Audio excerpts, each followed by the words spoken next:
भला बुरा सब भ्रम है। मैं भी एक भ्रम में जी रही थी, या ये कहूँ कि मेरे चारों तरफ सिर्फ भ्रम ही भ्रम था।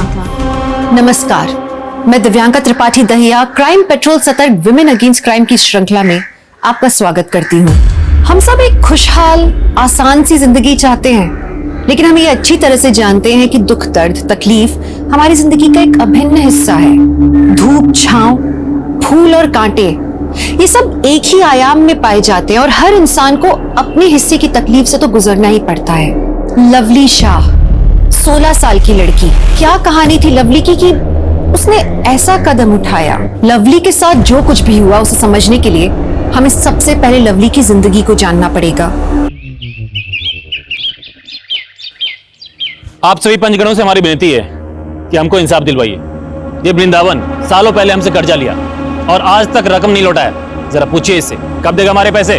5,000 रुपए लिया था इनसे, सूद मिला के 14,000 वापस कर चुके हैं। और कितना दें हम बताइए? लेकिन 11,000 रुपए अभी भी बाकी हैं। पाई पाई का हिसाब रखे हैं, पूछ लो इनसे। वृंदावन, सम्राट जी ने अपने सारे कागज दिखाए हैं, रकम तो तुम्हें लौटानी पड़ेगी।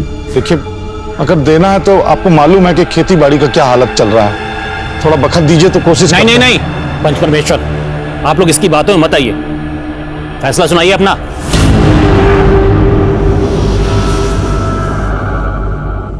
वृंदावन, तुम्हें 15 दिन की मोहलत दी जाती है। अगर रकम नहीं लौटाई तो। वाह, क्या न्याय किया है। गरीब पर जुल्म और साहूकार को सलाम। ए लवली, बीच में मत बोल।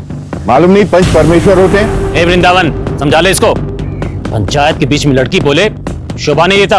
और आप जो पिछले 5 सालों से सूद का चक्कर घुमा घुमा कर कर्जा वसूली कर रहे हैं, आपको शोभा देता है? जानते किससे बात कर रही है? क्या बोल रही है? पंचायत में लड़की नहीं बोलती है। चलो जाओ। आज की लड़कियां पंचायत तो क्या पार्लियामेंट में भी बोलती हैं, और हम भी बोलेंगे। अगर कुछ गलत होगा ना तो हम बोलेंगे। वृंदावन, समझा इसको, वरना ठीक नहीं होगा। तुम घर जाओ। अरे तुम घर जाओ, क्या बोल रही हो तुम? अरे घर जाओ ना तुम।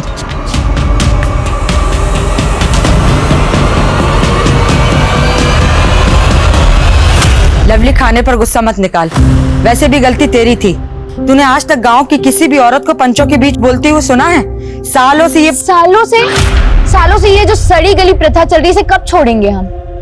आप मुझे एक बात बताइए, सालों पहले सती प्रथा होती थी ना? आज है ये सब? नहीं है ना? अरे हम अंग्रेजों के गुलाम हुआ करते थे, आज है? नहीं ना? सब कुछ बदलता है और बदलना भी चाहिए, और इस बदलाव के लिए आवाज उठानी पड़ती है। तुम्हारी बातें सुनकर हमको विश्वास ही नहीं होता कि रमा दीदी का कोई असर भी है। प्लीज माँ को मत लाइए बीच में। क्या हुआ? हम पानी लाते हैं आपके लिए।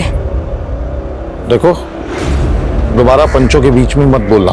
अभी तो माफी मांग लिए तुम्हारे नाम पे हम। आप कितना डरते हैं उनसे। लवली, हम कह रहे हैं बापू कुछ मत बोल।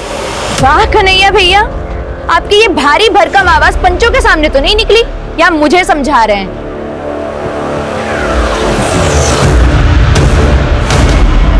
Insulating supporting medium, construction of Van de Graaff generator. तो चलिए, वैन डी ग्राफ जनरेटर का नाम वैन डी क्यों रखा गया, कौन बताएगा? अच्छा, गौतम, तुम बताओ। Sir, Robert J Van de Graaff नाम के वैज्ञानिक ने इसे इन्वेंट किया था, इसीलिए।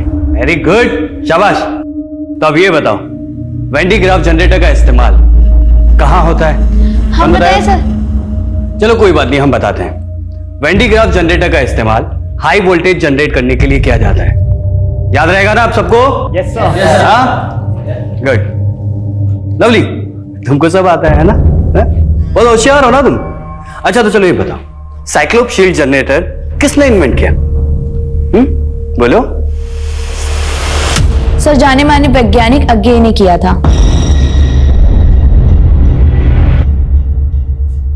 तकलीफ मत कीजिए सर, अज्ञे वैज्ञानिक नहीं बल्कि कवि हैं। आपको फिजिक्स आती है, लेकिन फिजिक्स पढ़ाना नहीं आता। चुप करो। और इस सेमेस्टर के सारे चैप्टर अगली बार 3 बार लिख कर लेके आना अगली क्लास में, नहीं तो कोचिंग क्लास में बैठने नहीं देंगे। जाओ, दफा हो जाओ। जाती हो या फिर से सस्पेंड होना है?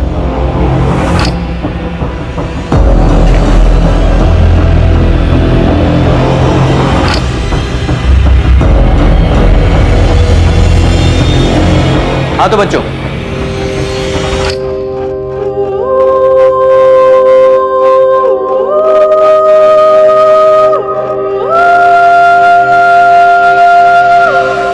लवली, तुमने रमा दीदी से पैसे क्यों मांगे? माँ है वो हमारी, अब मांग लिए तो क्या हो गया? वो कुछ कहती नहीं है तो ठीक है, लेकिन वो भी कोई रईस नहीं है कि तुम उनसे जब चाहे खर्चा करवाती रहो। आपकी प्रॉब्लम क्या है? आपको तो पैसे देने नहीं है ना? और अगर मेरे माँ बाप दे रहे हैं तो आपको क्या परेशानी हो रही है? देखो बेटा, इंसान को उतना ही पैर फैलाना चाहिए जितना चादर होता है। अब तुम यहाँ रहती हो, हमारा जिम्मेदारी है, और हमारे पास ज्यादा पैसा नहीं है। फिर से हाथ खड़े कर दिए ना? बेटा लवली, ज्यादा मत बोलो तुम। बोलेंगे हम, ऐसे बेबसी की जिंदगी नहीं जी सकते हम। ये मत करो, वो मत करो, सपने मत देखो। अरे तंग आ चुके हैं हम, घुटन होने लगी है हमें। ऐसे जीने से अच्छा ना लगता मर ही जाए। और वैसे भी आप दोनों को ना कोई फर्क नहीं पड़ता हमारे होने ना होने से। एक काम करते हैं, मर ही जाएंगे आज हम।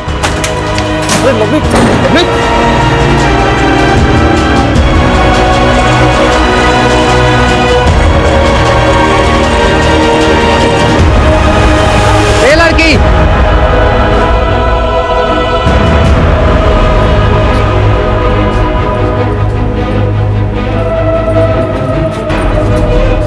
लवली अभी तक नहीं आई? सुषमा, तूने लवली को देखा क्या? रोज शाम को इस समय तक कोचिंग क्लास से आ जाती है। नहीं, हमने तो नहीं देखा लवली को।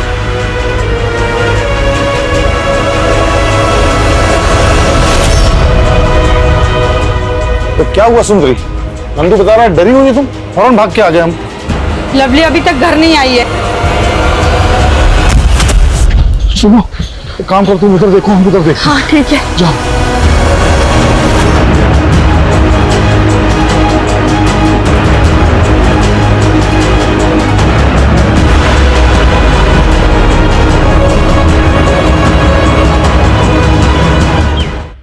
वृंदावन, लगता है अब हमें पुलिस में खबर कर देनी चाहिए। पुलिस नहीं। वृंदावन, पुजारी जी एकदम ठीक कह रहे हैं। हम सब लोग तो लवली को ढूंढ ही चुके हैं, अब केवल पुलिस ही ढूंढ सकता है उसे। भैया, पुलिस तक बात पहुंचेगा तो बहुत बदनामी हो जाएगा हमारा। लोग पता नहीं क्या क्या बात बनाएंगे। बस लोगों को पड़ा है, और हमारी बिटिया का क्या? हम जाते हैं पुलिस के पास। अरे लेकिन तुमको जाने का जरूरत नहीं है, हम जाएंगे थाने। हाँ भैया, अरे क्या हुआ?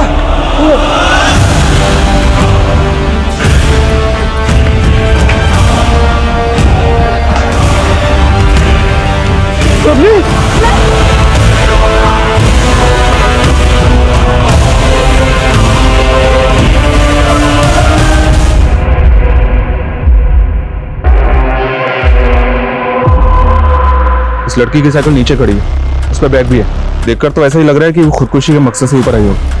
उसने साइकिल नीचे खड़ी की, छत पे आई और फिर यहाँ से कूद गई। कुमार सर, बॉडी को पोस्टमार्टम के लिए भेज दो।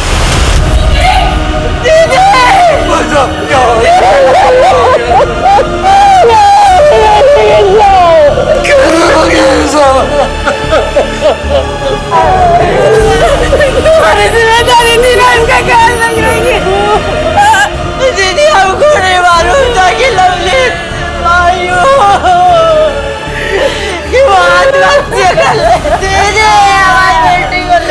हम लवली को तुमसे भी ज्यादा जानते हैं। वो खुदकुशी नहीं कर सकती, नहीं कर सकती। पुलिस तो कह रही है कुछ भी कहे, हम नहीं मान सकते। हमारी लवली खुदकुशी नहीं कर सकती। जरूर लवली के साथ कुछ हुआ होगा। जब तक इसका पता नहीं चलता हम चैन से नहीं बैठेंगे। हमारी बेटी को ले आओ दीदी, हमारी बेटी को ले आओ।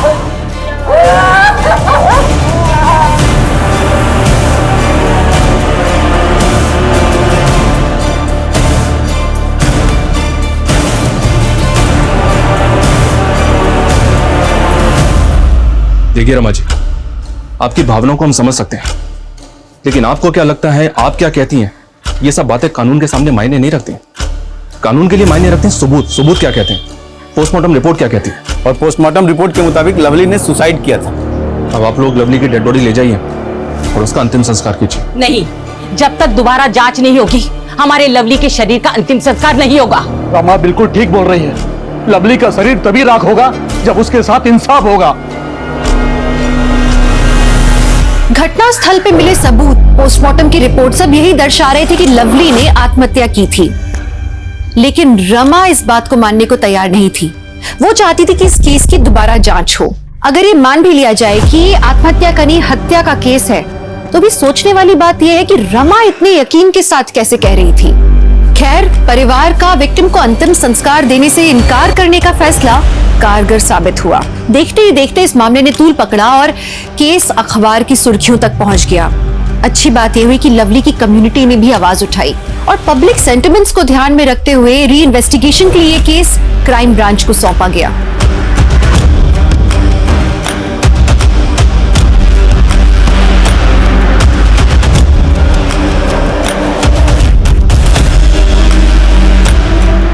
पोस्टमार्टम रिपोर्ट के मुताबिक लवली ऊंचाई से गिरी। लोकल पुलिस की रिपोर्ट में भी यही लिखा है सर। पड़ोसियों से पता चला कि लवली पढ़ने के लिए कोटा जाना चाहती थी, लेकिन घर वालों ने मना कर दिया तो वो काफी अपसेट थी। हमारे लिए महज एक केस हो सकता है, लेकिन किसी ने अपनी बेटी खोई, और अगर उसके साथ कुछ नाइंसाफी हुई है तो उसे इंसाफ दिलाना हमारा फर्ज है। विक्टिम की फैमिली से मिलना पड़ेगा। लवली को और उसके मन को बहुत अच्छी तरह से समझते थे। हमारी लवली खुदकुशी कर ही नहीं सकती। कितने सपने थे उसके, कितना कुछ करना चाहती थी वो। देखिए, आपके जज्बात में समझता हूँ, लेकिन हमारे लिए जानना जरूरी है, क्या लवली किसी बात को लेकर परेशान थी? उसने कभी कुछ कहा हो आपसे या आपने कुछ देखा हो? सर, लवली की मौत के एक दिन पहले उसने हमें फोन किया था। तो हम क्या करें मम्मी? हमको कोटा जाकर आईआईटी की तैयारी करनी है। मम्मी, हमारा सपना है कि हम देश के सबसे अच्छे इंजीनियरिंग कॉलेज में पढ़ें, कुछ करें। हमने कहा ना, हम उनसे बात करेंगे, वो मान जाएंगे। मम्मी, लेकिन तब तक फॉर्म भरने की डेट निकल जाएगी। सिर्फ 6,000 रुपए चाहिए। हम भिजवाते पैसे, अभी भिजवाते। Thank you mummy, thank you thank you. उसी दिन लवली ने कोटा के किसी इंस्टीट्यूट का फॉर्म भरा था, कितना खुश थी वो। तो लवली को कोटा भेजने के लिए आप लोग भी राजी थे? हाँ साहब, लवली की खुशी से बढ़कर हमारे लिए कुछ नहीं था साहब। आप ही सोचिए ना सर, अगर लवली किसी बात को लेकर हताश थी तो एक दिन पहले वो कोटा का फॉर्म क्यों भरती? देखिए, आपकी बात मैं समझता हूँ, लेकिन पोस्टमार्टम रिपोर्ट तो यही कहती है कि उसने खुदकुशी की थी। तो आप भी यही मानते हैं कि हमारी लवली ने खुदकुशी की? देखिए, जब तक हमारी तहकीकात पूरी नहीं हो जाती हम कुछ नहीं कह सकते। हम इस केस की तहकीकात फिर से करेंगे, फिर देखते हैं।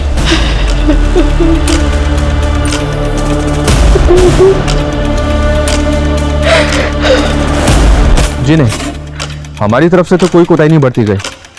पता नहीं लवली के परिवार वाले इतना हंगामा क्यों मचा रहे हैं। लेकिन मुमकिन है आपकी तहकीकात में कोई कमी रह गई हो। हाँ, सिर्फ एक कमी रह गई। हमने लवली के परिवार पर उसे सुसाइड के लिए उकसाने का चार्ज नहीं लगाया था।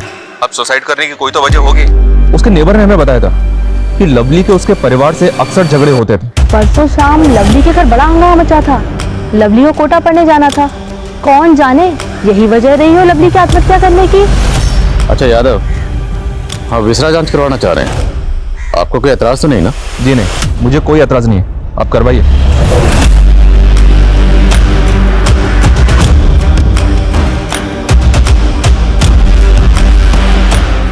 सर, इस रिपोर्ट के मुताबिक लवली ने खुदकुशी नहीं की। No traces of blood in lungs. अगर मौत गिरने से हुई होती तो लड़की की सांस के साथ उसके लंग्स में ब्लड आता, मतलब जमीन से टकराने से पहले ही उसकी मौत हो चुकी थी।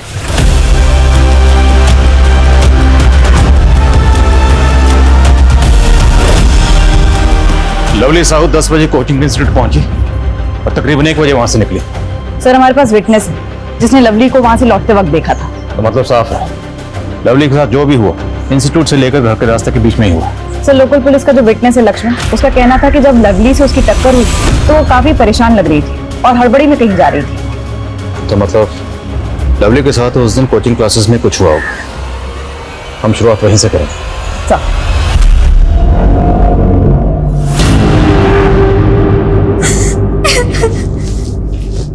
हाय पूनम। तू रो क्यों रही है? देख कितना गंदा गंदा लिखा है हमारे बारे में। हमारा नंबर भी दिया है। कब से बंदे बंदे मैसेज आ रहे हैं फोन पर। अगर घर वालों को पता चला तो पता नहीं क्या होगा। सोचते हैं कि नंबर ही बदल दे। नहीं पूनम, ऐसा करने की कोई जरूरत नहीं पड़ेगी, तू टेंशन मत ले। अरे ये तो बॉय वॉशरूम की दीवार है। क्या? हाँ, हमारे यहाँ ऐसी टाइल्स है। तू चल चल, तू मेरे साथ चल। अरे लेकिन लवली, गुस्से में कुछ मत करना। तू चुप रहे गौतम। हाँ भाई देख ले, ये हमारे इंस्टीट्यूट की लड़की है, तो एक बार फोन करके तो देख। आई स्वेयर टू गॉड, तू एक बार कॉल तो कर। शुभांकर, ये सब तूने किया है? हम तो बस फोटो ले रहे थे। चल फोटो ले रहा था तू। चल बाहर। लवली हमारी बात नहीं। लड़की को बदनाम करेगा, लड़की को बदनाम कर रहा है तू। हाँ, तूने पूनम को बदनाम करने की कोशिश की ना, अब तू देख कि हम तुझे कैसे बदनाम करते हैं।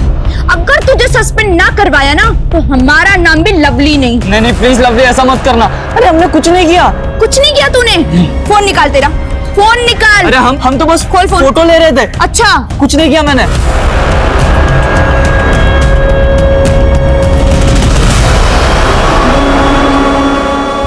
हाय लवली, बड़ा ही प्यारा नाम है ना। दीपक हमारे रास्ते से। अरे सुनो तो सही, गुस्सा क्यों हो रही हो?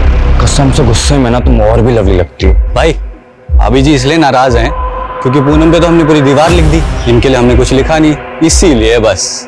हटो यहाँ से तुम लोग। दीवार क्या, पूरा कमरा लिखना पड़ेगा इस लवली के लिए।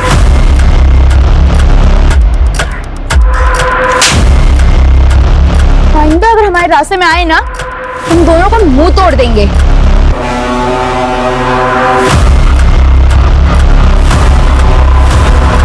सर, बॉयज टॉयलेट वाले इंसिडेंट के बाद लवली ने शुभांकर को सस्पेंड करवा दिया था, लेकिन जब दीपक और सुनील के साथ झगड़े की खबर मैनेजमेंट वालों को पता चली तो लवली को भी 1 हफ्ते के लिए सस्पेंड कर दिया। और 1 हफ्ते बाद वो लौट के आई तो उसका पूरा प्लान ही बदला हुआ था। प्लान बदला हुआ था?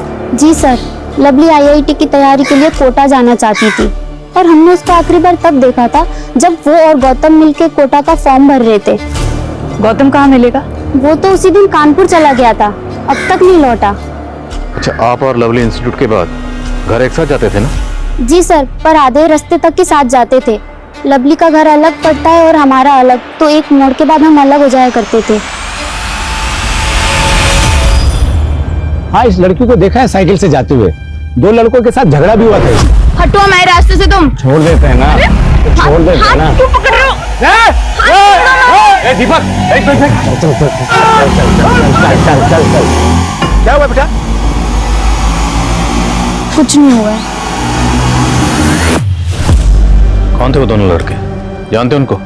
सर, हम जानते तो नहीं है, लेकिन हाँ, लाल रंग की बाइक से आए थे।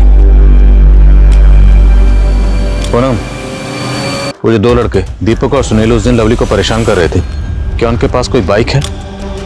हाँ सर, दीपक के पास बाइक है, वो भी लाल कलर की। रहते हैं कहाँ दोनों? एड्रेस मालूम? नहीं सर, घर नहीं पता, पर इतना पता है कि हमारे इंस्टीट्यूट में पढ़ते हैं।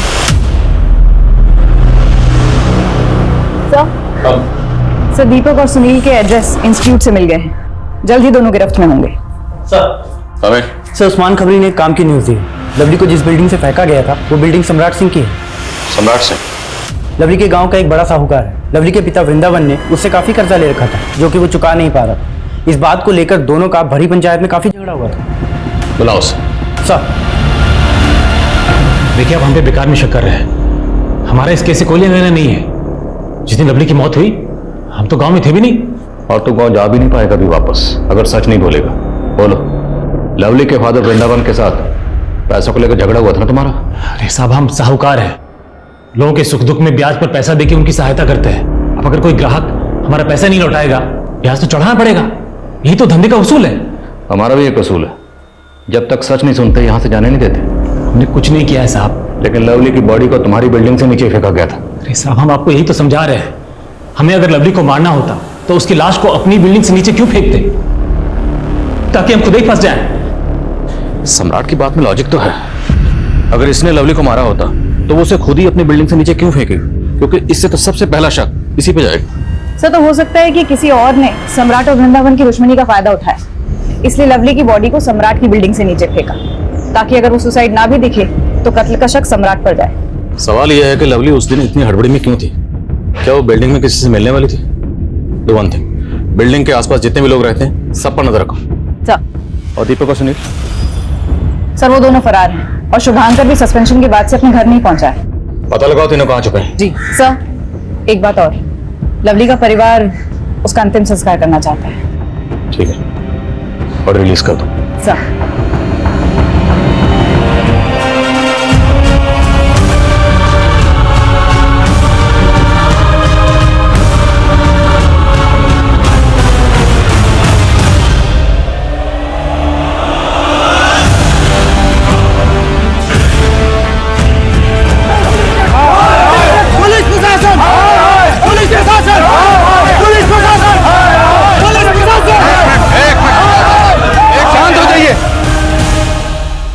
बात क्या है? अब ये ढोंग बंद कीजिए इंस्पेक्टर साहब। पहले आप लोगों ने कहा कि हमारी बेटी ने आत्महत्या की, और आप लोगों ने हमसे ये बात भी छुपाई कि उसका बलात्कार हुआ था। ये आप क्या कह रहे हैं? हम सही कह रहे हैं, हमने अपने आंखों से देखा इसके शरीर पे जख्म के निशान। देखिए, जरूर आप लोगों से कोई गलतफहमी हुई है। कोई गलतफहमी नहीं हुई है, हमसे गलती हुई जो हमने सोच लिया कि आप इस वक्त जांच करेंगे। आप पे भरोसा कर लिया, हमसे गलती हुई है। देखिए, शांत हो जाइए, शांत हो जाइए। मैं वादा करता हूँ, अगर जरूरत पड़ी तो हम फिर से पोस्टमार्टम करवाएंगे। अरे हमारी बेटी के शरीर के साथ और कितना खिलवाड़ करोगे आप लोग? कितनी बार चिरबाड़ करोगे हमारी बेटी के शरीर के साथ? पुलिस इन्वेस्टिगेशन एक मजाक बनकर रह गया था। पहली इन्वेस्टिगेशन रिपोर्ट में यह आया था कि लवली ने आत्महत्या की थी। विसरा रिपोर्ट ने यह दावा किया कि पहले लवली को मारा गया, फिर बिल्डिंग से फेंका गया, और अब पता लग रहा था कि लवली के प्राइवेट बॉडी पार्ट्स पे जख्मों के निशान थे। उसका रेप हुआ था, और ये बात किसी रिपोर्ट से नहीं बल्कि लवली के परिवार से पता लगी उसके अंतिम संस्कार के ठीक पहले। लोकल पुलिस और क्राइम ब्रांच की मंशा और क्षमता दोनों पे उंगलियां उठ रही थीं। प्रशासन ने लोगों के आक्रोश से बचने के लिए बॉडी को तीसरी बार पोस्टमार्टम के लिए भेजा, और जब रिपोर्ट सामने आई लोगों के होश उड़ गए। लवली का गैंगरेप हुआ था। आखिर इतनी बड़ी चूक हो कैसे सकती? These are the professionals जिनको पोस्टमार्टम जैसे सीरियस जॉब का जिम्मा दिया गया। सर, मैंने पोस्टमार्टम रिपोर्ट दोबारा पढ़ी सर, लेकिन एक बात नहीं समझ में आ रही कि लवली के प्राइवेट पार्ट्स पर रेपिस्ट के डीएनए ट्रेसेस कैसे नहीं मिले। शायद रेपिस्ट ने प्रोटेक्शन यूज किया होगा। सब कुछ बड़ी प्लानिंग के तहत किया गया।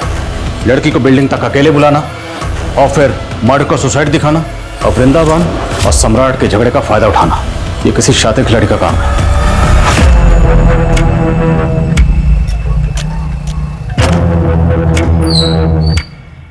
शुभंकर, हेलमेट पहन ले, पुलिस ढूंढ रही है हम लोगों को।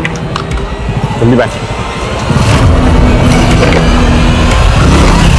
क्या लवली पिछले 13 साल से अपने मौसा मासी के साथ रह रही थी? जी सर, अभी अभी उस्मान ने खबर दी। दरअसल लवली के पैदा होने के कुछ समय बाद ही लवली की मां सुंदरी ने लवली को अपनी बड़ी बहन रमा को सौंप दिया था, क्योंकि रमा की कोई औलाद नहीं थी। लेकिन 2 साल पहले वो लोग लवली को उसके माँ बाप के पास वापस छोड़ गए। 2 साल पहले ऐसा क्या हुआ था कि लवली अपनी जन्म देने वाली माँ के पास वापस आ गई? सर, ये तो अब तक पता नहीं चला। तो कहीं इस केस के तार 2 साल पहले हुए इस हादसे तो नहीं जुड़े हुए? लवली की मौसी रमा से मिलना पड़ेगा।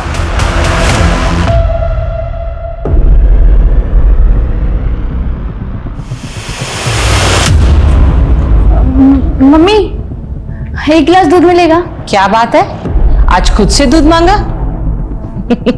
लाती हूँ।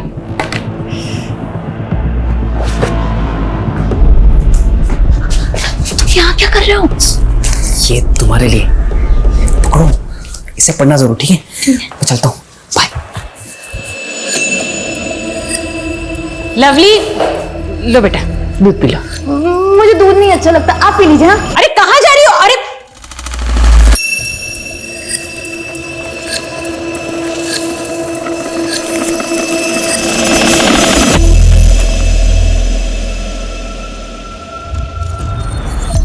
हम शादी कब करेंगे?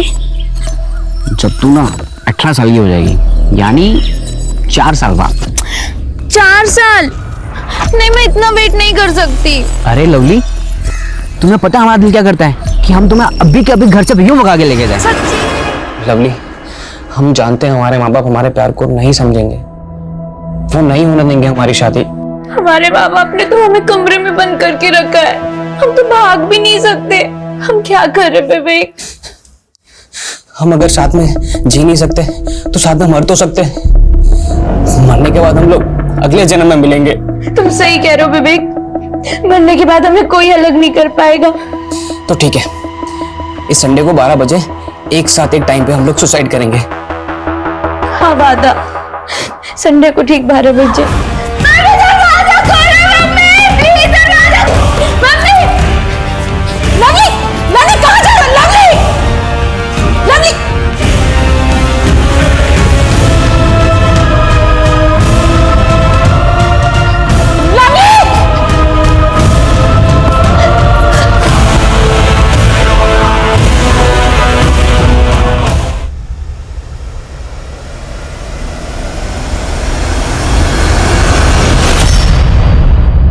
बिहारी जी, हमने पता किया, विवेक के साथ हुए उस हादसे के बाद ही आपने लवली को यहां भेजा था।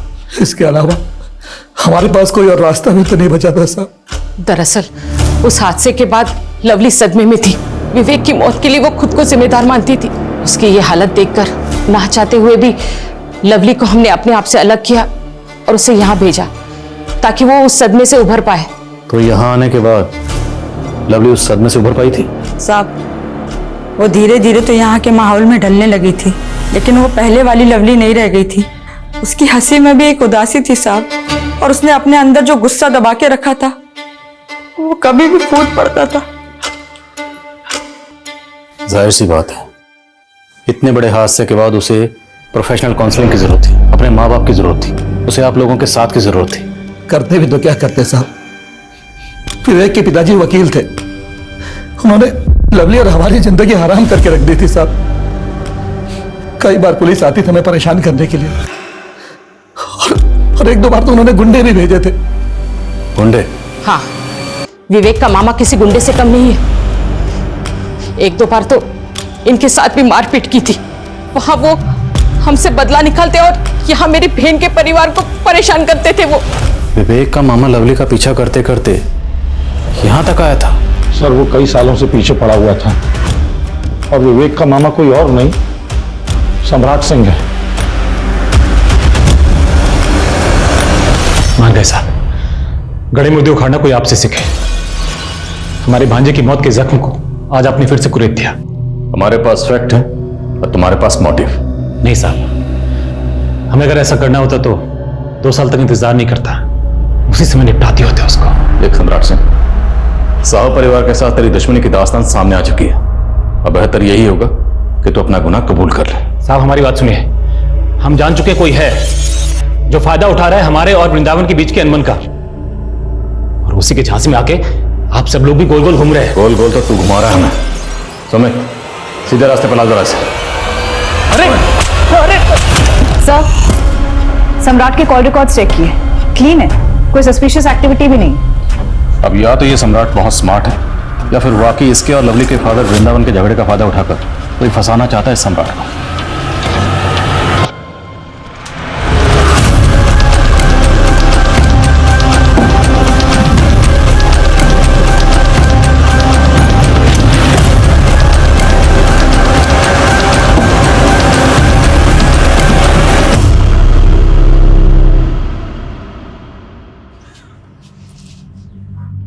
सुंदरी, लो कुछ खा लो। कब तक अपने आप को सजा देती रहोगी? नहीं दीदी, सजा तो उसको मिली है, ऐसे ही घिनौनी मौत।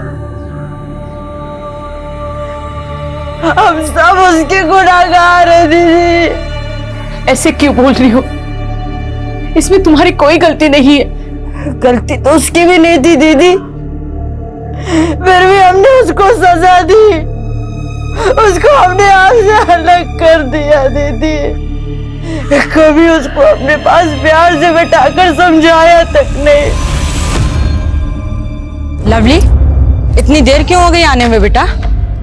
पढ़ाई कर रहे थे इसलिए देर हो गई आने में। और आप हमारी इतनी फिक्र क्यों करती हैं? जब तुम माँ बनोगी ना, तब तुम्हें समझ में आएगा कि हम तुम्हारी इतनी फिक्र क्यों करते हैं। अगर आपको इतनी फिक्र होती ना हमारी, तो 11 महीने की उम्र में अपने आप से दूर नहीं करती आप हमें।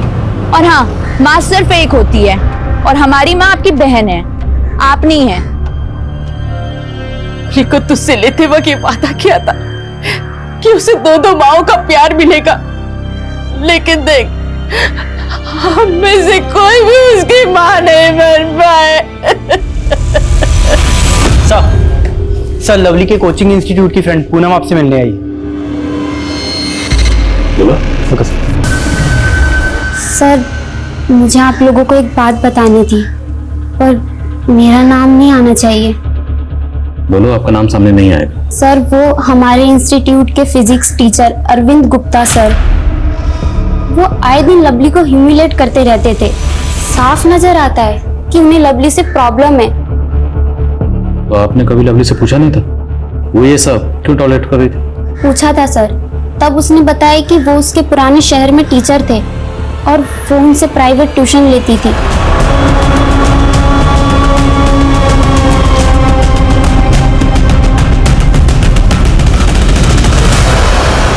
देखिए सर, मैं मानता हूं मुझसे गलती हुई थी, लेकिन उसकी सजा मैं आज भी भुगत रहा हूं। ये देखिए, पिछले 2 साल से अपने इस टूटे पैर के सहारे चल रहा हूं सर। उसके बाद भी तो लवली को हैरास करता रहा? नहीं सर, ऐसी बात नहीं है। हाँ, कभी कभी उसे देखकर पुरानी बात याद आ जाती तो अपने इस टूटे पैर का गुस्सा निकालने के लिए उसे छोटी मोटी सजा देता था। रेप और मर्डर छोटी मोटी सजा है? मैंने लवली का रेप नहीं किया और ना ही उसका मर्डर किया। मैंने कुछ नहीं किया सर। तुमने क्या किया क्या नहीं किया ये तो हम पता लगा लेंगे।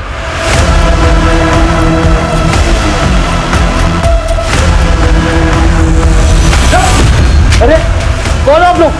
यार मैंने कुछ नहीं किया मैडम।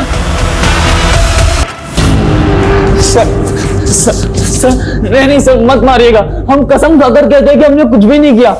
हमारी बस इतनी सी गलती थी कि हम गलत वक्त पर गलत जगह थे। लेकिन अब तो सही वक्त और सही जगह पर है। सच बोल।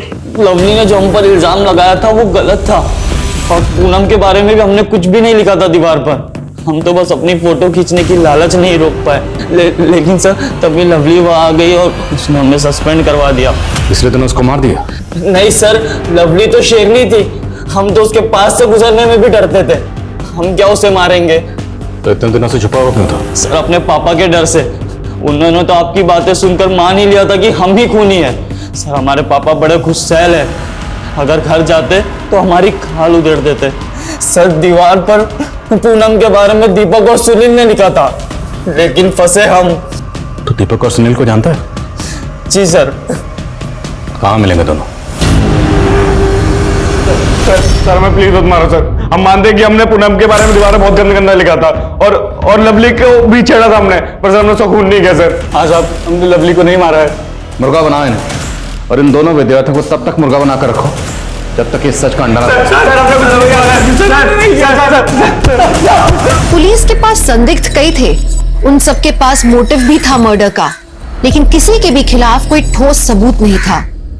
वक्त गुजरा जा रहा था, लेकिन लवली का केस वहीं के वहीं रुका पड़ा था। और सबसे शर्मनाक बात यह थी कि एक मासूम लड़की के साथ गैंग रेप हुआ था, पर उसके गुनहगार कहीं आजाद घूम रहे थे। लेकिन कहते हैं ना, ऊपर वाले के घर में देर है, अंधेर नहीं। एक ऐसा क्लू पुलिस के हाथ लगा जिसने इन्वेस्टिगेशन का रुख ही बदल दिया। बहुत महंगा दाम लगा रहे हैं, लूट रहे हैं क्या? अरे नहीं भाभी जी, इतने सालों से हम दुकान कर रहे हैं, सबको लूटने बैठूंगा तो कैसे दुकानदारी होगी मेरी? मतलब काफी पुराने हैं आप यहाँ पे? हाँ, 15 साल पुरानी दुकान है हमारी। लगता है आप यहाँ नए आए हैं। हाँ भैया, हम कुछ दिन पहले ही आए हैं, लेकिन सुना है यहाँ किसी लड़की का मर्डर हो गया। कुछ पता चला उसके बारे में, कौन किया है वो मर्डर? हाँ भाभी, आप सही सुने हो, लेकिन पुलिस पूछताछ कर रही है। अब वैसे भी लड़कियां लड़कों के साथ गुलछर्रे उड़ाएंगी, यही सब कुछ होगा ना? गुलछर्रे उड़ाएंगी मतलब कुछ समझे नहीं हम। माफ करना, मरे हुए लोगों के बारे में कुछ बुरा नहीं बोलना चाहिए, लेकिन मैंने उड़ती उड़ती एक खबर सुनी है कि उस लड़की लवली का किसी लड़के के साथ चक्कर चल रहा था। कौन था वो लड़का? अब इतना तो नहीं हमको पता। वेरी गुड रेनू, गांव के और लोगों से बात करो और कोशिश करो कि कोई पुख्ता नाम हमारे हाथ लगे। जी सर।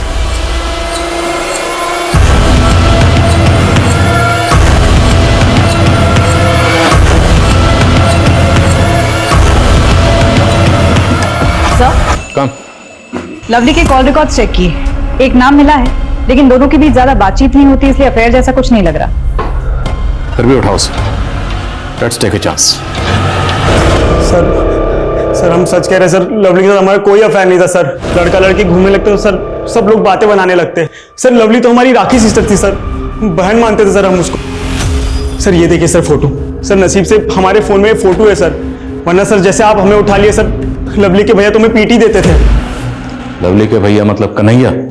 हाँ सर, उनको लगता था कि हमारे बीच में कुछ अफेयर चल रहा है, तो वो अपने साथी लेके आए थे हमें पीटने के लिए। अगली बार से हमारी बहन के आसपास भी दिखे ना तो टांगे तोड़ देंगे तुम्हारी। हम मिलेंगे क्योंकि हमने कुछ गलत नहीं किया है। ये देखो, हमारी कोई बहन नहीं है ना, तो हम लवली को बहन मानते हैं। लवली ने राखी बांध दी हमें, अब यकीन आया आपको? पूजा, एक पॉइंट मेरे जहन में बार बार चल रहा है, लेकिन उसे सपोर्ट करने के लिए हमारे पास कोई एविडेंस नहीं है।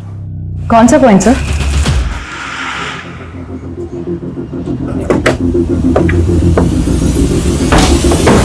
सर, आपका शक सही था।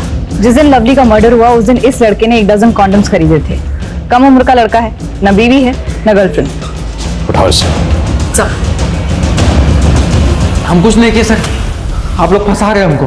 फंस तो गया, क्योंकि हमने उस दुकान का पता लगा लिया है जहां से तूने कॉन्डम्स खरीदे थे, और तू सीसीटीवी में भी उस दिन उसी बिल्डिंग की तरफ आते हुए दिख रहा है।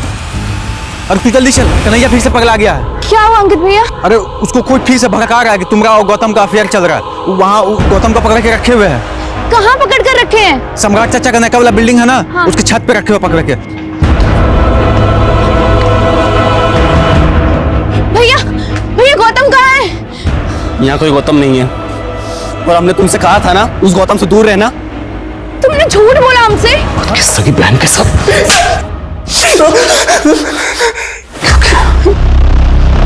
क्या? देख भैया कन्हैया, कहने में तो बहुत बुरा लगता है, लेकिन ये लवली के चाल चलन बिल्कुल भी ठीक नहीं है। वहां पर विवेक, अब यहाँ पर गौतम। विवेक तो मर गया, मुझे लगता है गौतम के मरने की बारी है। तू डरता है किसी से? डरते नहीं है ताऊ, लेकिन बहन है वो हमारी। अबे तेरी माँ और तेरी मौसा की नाजायज औलाद है वो। क्या बक रहे हो ताऊ ये? तभी तो उसके पैदा होते तेरे बाप ने तेरी मौसी को सौंप दिया था उसे। बताता हूँ साहब, हमने कन्हैया को झूठी कहानी सुनाई थी साहब। खुद के भाई के बच्चों के साथ तुम्हारी क्या दुश्मनी थी? दुश्मनी हमारे बच्चों के साथ नहीं, उनके बाप के साथ थी। उसने चालाकी से हमारी एक उपजाऊ जमीन का टुकड़ा हमसे हथिया लिया साहब। इसलिए मैंने सोचा कि घर के चिराग से घर को आग लगा देता हूं। इसलिए हमने कन्हैया के अंदर लवली के खिलाफ जहर भरना शुरू कर दिया साहब। तेरी बेटी जैसी भतीजी, उसके साथ ये घिनौनी हरकत क्यों की? क्या चल रहा है सब? जो चला गया वो तो लौट कर नहीं आएगा, फिर इंसाफ का क्या मतलब? इंसाफ भी एक भ्रम है, लेकिन ये भ्रम बना रहना चाहिए, क्योंकि इंसाफ उन्हें सुकून देता है जो पीछे रह गए। लवली के साथ जो हुआ उसने न सिर्फ इंसानियत पर बल्कि उस रिश्ते पर भी धब्बा लगा दिया जिसे हम पवित्र मानते हैं। नफरत स्लो पॉइजन की तरह होता है। जब एक इंसान अपनी आंखों में गुस्सा और दिल में गुबार लेके चलता है तो नतीजा सिवाय तबाही के कुछ नहीं होता। सुदामा को अपने भाई वृंदावन से नाराजगी थी जो नफरत में बदल गई। फिर उसने शतरंज की बिसात बिछाई और वृंदावन के बेटे को ही मोहरा बना दिया। लेकिन इसमें लवली का क्या दोष था? उसे किस गुनाह की सजा मिली? सदियों से यही होता आया है। लड़ाई किसी की भी हो, नफरत किसी की भी हो, औरत ही हमेशा पिसती आई है। किसी से बदला लेना हो, उसे सबक सिखाना हो, तो अक्सर वार उस शख्स पर नहीं, उसकी बीवी, बेटी, बहन या गर्लफ्रेंड पे किया जाता है। कहते हैं ना कि किसी को अगर चोट पहुंचानी है तो सबसे पहले उसकी सबसे कीमती चीज को ठेस पहुंचाओ। तो ऐसे औरत को चीज समझकर, वजूदहीन समझकर उसे कुचल दिया जाता है। एक मर्द की दूसरे मर्द से लड़ाई, लेकिन सबसे पहले औरत ने गाली खाई, औरत ने जान गंवाई। इस तरह से औरत को वजूदहीन, व्यक्तित्वहीन समझना यही सबसे बड़ी और सबसे गंदी सोच है। तो बात बार बार वहीं आकर रुक जाती है। हर बार मैं यही बात कहती हूँ कि जब तक हम अपनी सोच को नहीं बदलेंगे तब तक औरतों के खिलाफ हो रहे क्राइम्स नहीं रुकेंगे। मैंने क्या है सब कुछ? नमस्कार, मैं दिव्यांका त्रिपाठी दहिया क्राइम पेट्रोल सतर्क की स्पेशल श्रृंखला विमेन अगेंस्ट क्राइम में आपका स्वागत करती हूँ।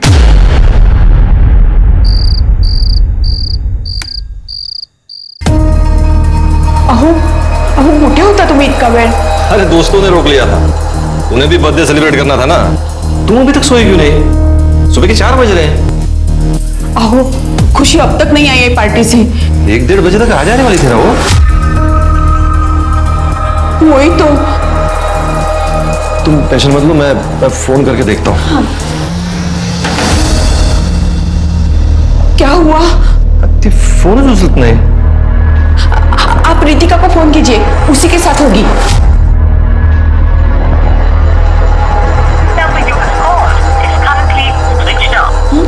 उसका फोन स्विच ऑफ आ रहा है, मैं सुधीर को करता हूँ। हाँ।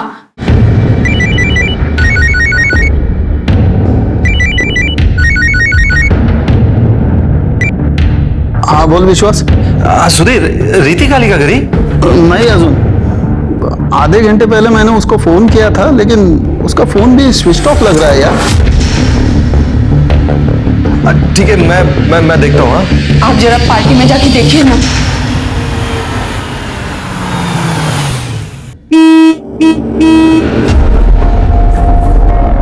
जी सर बोलिए। ये नीरज के घर पे पार्टी थी ना? पार्टी तो कब की खत्म हो गई, सब लोग घर पे चले गए। खुशी भी गई क्या? गई होगी। कौन खुशी? नहीं सर, मैं नहीं जानता हूँ, मैंने हर एक का चेहरा नहीं देखा। अच्छा, मैं अंदर पता करता हूँ। गाड़ी यहाँ चलेगी ना? हाँ चलेगी। यहाँ से? हाँ इधर चलिए, मैं यही रुकता हूँ सर। हाँ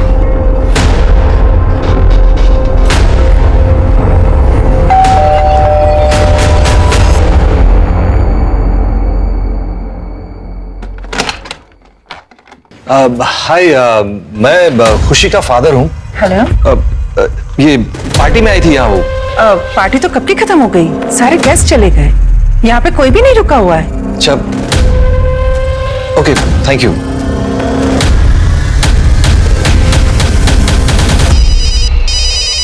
सरस्वती, अगं मोबाईलची रिंग वाजते, बघ जा कोणाचा फोन आहे बघ।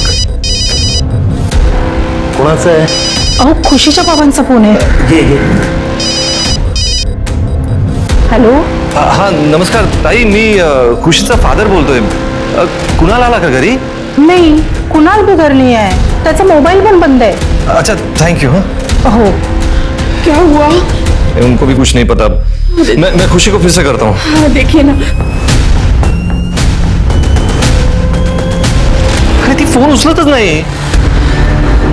हे भगवान।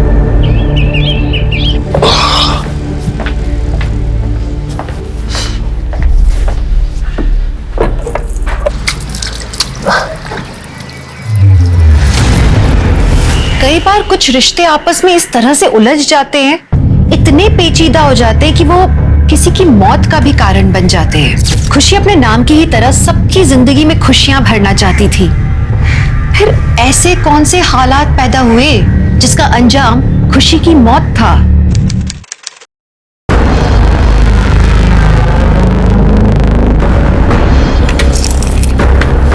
अंकल एक सेकेंड, उठाओ जल्दी।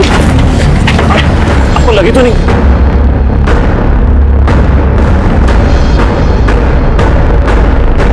संभाल कर।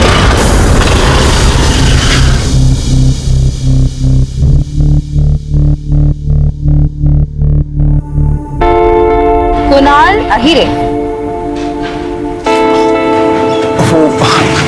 मेरा आईडी गिर गया होगा जल्दबाजी में शायद। तो तुम हमारी कॉलेज से हो? हाँ, मैं एक्चुअली आईडी कलेक्ट करने आया था। Oh thank you Kunal.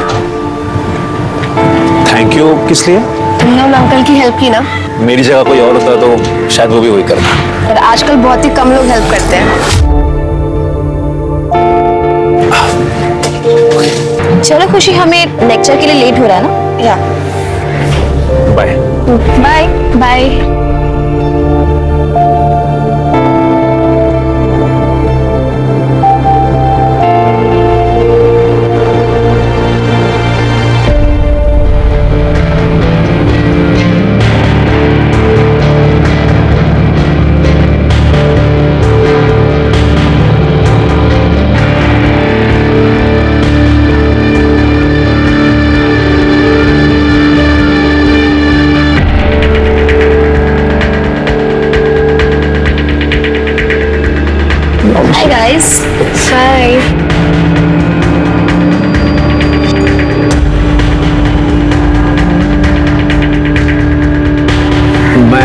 Call receive करके आता हूँ।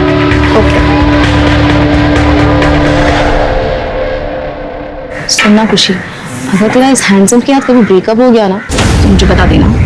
ये क्या घटिया मजाक है? Behave yourself. ओहो, पॉसेसिव, क्या बात है यार।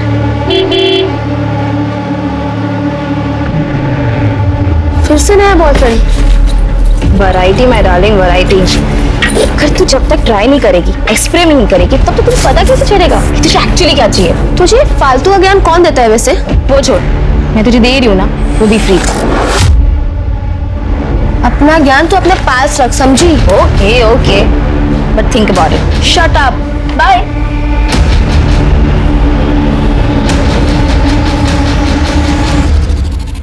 नमस्ते अंकल। हाँ नमस्ते बेटा, बैठ ना। जी। अच्छा, ये है तेरी दोस्त जिसके बारे में दिन भर बात करता है। बेटा लो पानी। अब खाने का समय हो गया है, खाना खा के जाना। अरे नहीं नहीं आंटी, उसकी कोई जरूरत नहीं है। अरे जरूरत क्यों नहीं है? एक्चुअली आंटी बहुत लेट हो जाएगा, बट मैं किसी और दिन पक्का आ जाऊंगी लंच पे। पक्का? पक्का। मैं से छोड़ के आता हूँ। हाँ। चलिए अंकल, बाय। अब आप कुछ बोलोगे या मैं बोलूं? कुणाल, तुम्हें खुशी से मिलना बंद कर देना चाहिए। पर बाबा, आप दोनों को तो खुशी पसंद है ना? अरे इन अमीर लड़कियों का कोई भरोसा नहीं है। कल को कोई दूसरा लड़का मिल जाएगा ना, वो तुझे भूल जाएगी। नहीं नहीं आई, खुशी ऐसी लड़की नहीं है। अरे पड़ोस वाले सौरभ का हाल नहीं देखा? उसने अपने नस तक काट ली थी लड़के के चक्कर में। ते काही नाही, तू आता तिला भेटणार नाहीयेस, बस। हाँ, पर आई बाबा,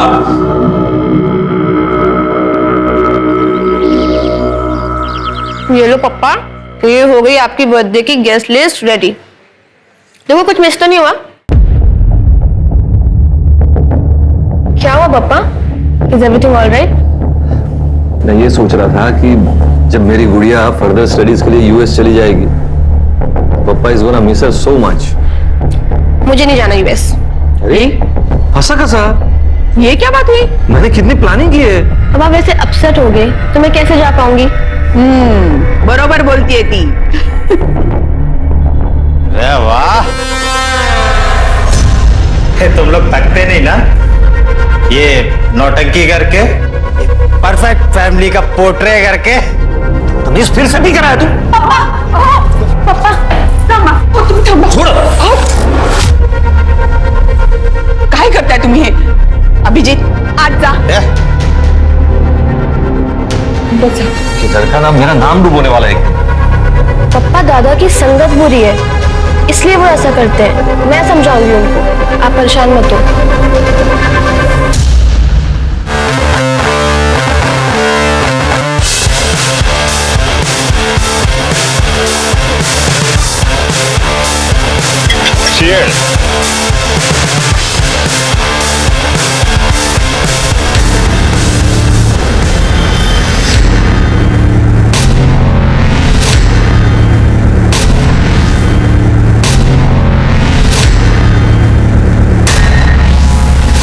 हे खुशी, ड्रिंक। No thanks. अरे यार थोड़ी थोड़ी तो मुझे नहीं पीनी यार, तुम फोर्स क्यों कर रहा है? जा यहाँ से। फटीचर कुणाल में तूने ऐसा क्या देखा जो मुझ में नहीं है? तू चाहे ना तो तुझे हर खुशी दे सकता हूँ। खुशी तू अभी के अभी इधर से निकल जा, मैं बोल रही हूँ तुझे। ए खुशी, क्या हुआ खुशी? क्या चल रहा है यहाँ पर?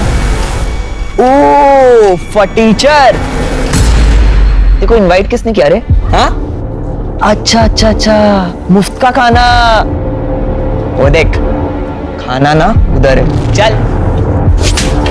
तू निकल, समझा? और अगर आज के बाद मुझे दिख गया ना तो मुझसे बुरा कोई नहीं होगा। चल निकल अब। बहुत अकड़ आ गई ना तेरे में, बहुत अकड़ आ गई ना। तुझे ना मैं बाद में देखूंगा, समझी? ए चल। इसने पूरा मूड स्पॉइल कर दिया यार। वैसे भी टाइम हो रहा है, पापा का बर्थडे सेलिब्रेट करना है तो चलते हैं यहाँ से। Happy birthday to you. Happy birthday dear uncle.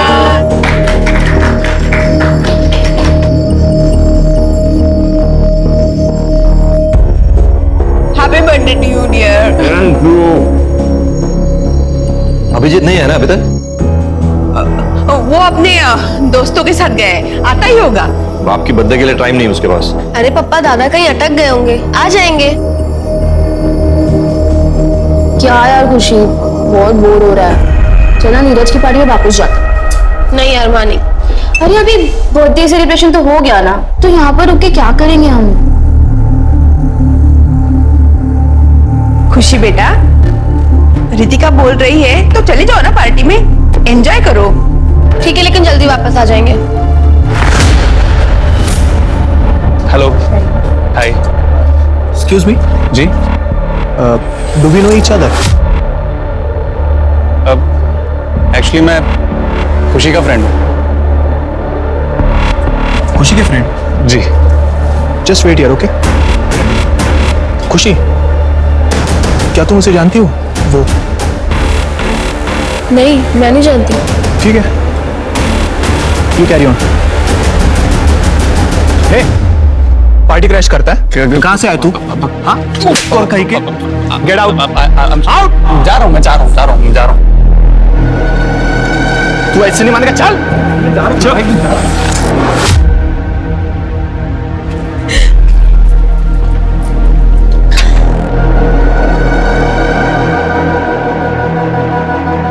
Ritika बस, don't drink much.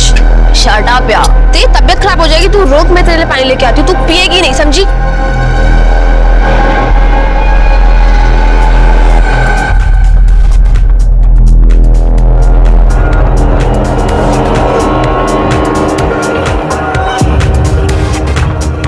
Yeah, okay, I'll be there. Yes, I'll. Okay, bye. Ritika, तुमने शायद ज्यादा पी लिए तुम। रितिका, रितिका क्या कर रही हो तुम? कुणाल, ये पकड़ो। रितिका, कुणाल एक काम करो, तुम इसको फर्स्ट फ्लोर वाले गेस्ट रूम में लेके जाओ। ये थोड़ा देर सो जाएगी ना, तो ठीक हो जाएगी। जब तक मैं ये सब क्लीन करके आती हूँ। तुम इसको लेके जाओ। तुम ये पकड़ो, संभाल के।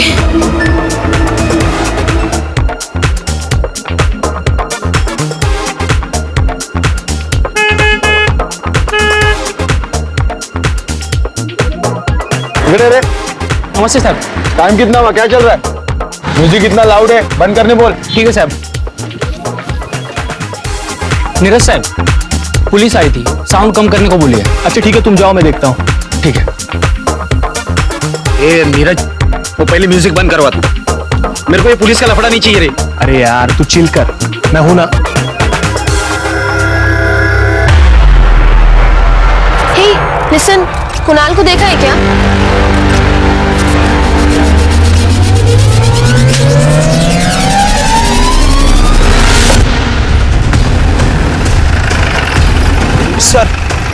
सर प्लीज आइए ना सर यहाँ।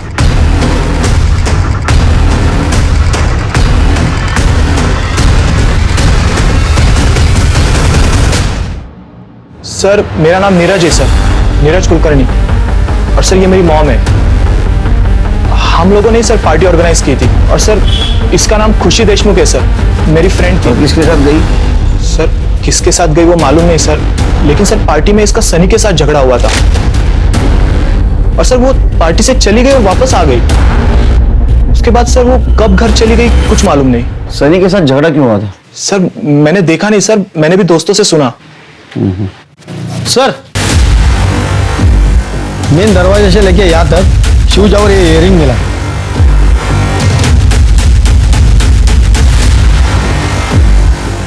लगता है सिर के फ्रंट साइड से यहाँ लाते वक्त स्ट्रगल हो गया। पार्टी में कितने लोग थे?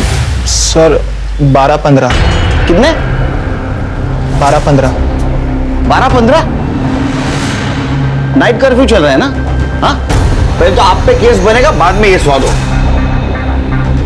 Sorry sir. सीसीटीवी है?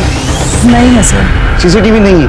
हाँ, इतनी बड़ी पार्टी अरेंज करती हो, सीसीटीवी नहीं लगाते? सीसीटीवी है सर, पर पिछले 1 महीने से बंद है। कमाल है। फिर एक काम करो, जितने भी गेस्ट आए थे सबका मोबाइल नंबर लो, उनको कांटेक्ट करो।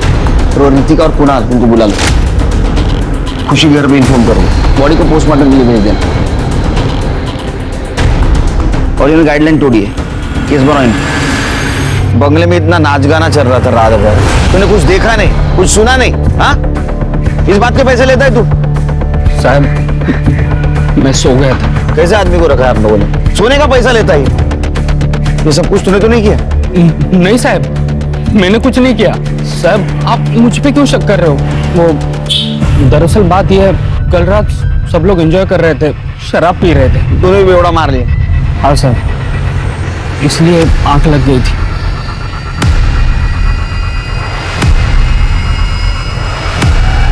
क्या?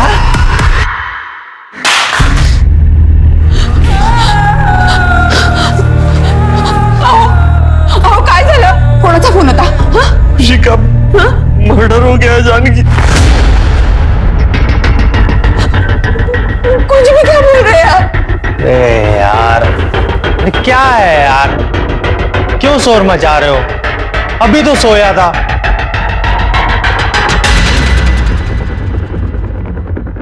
सर एक पॉश एरिया में पार्टी के दौरान एक मौत हो जाती है, क्या लग रहा है क्या हुआ होगा? अभी तो इन्वेस्टिगेशन चालू है, शुरू से तो ऐसा लग रहा है कि ये मर्डर का मामला है।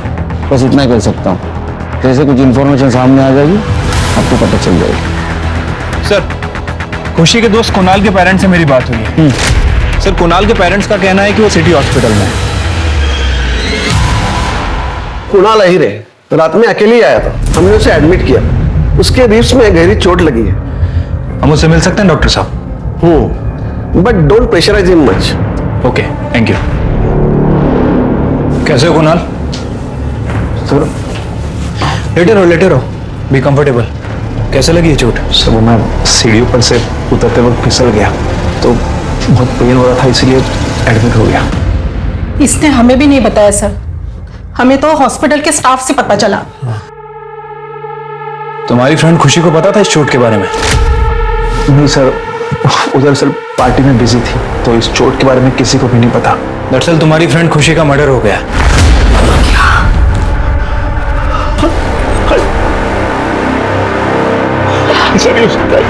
खुशी? तुम्हें नहीं पता कि खुशी के साथ क्या हुआ? नहीं सर, मुझे सच में नहीं पता।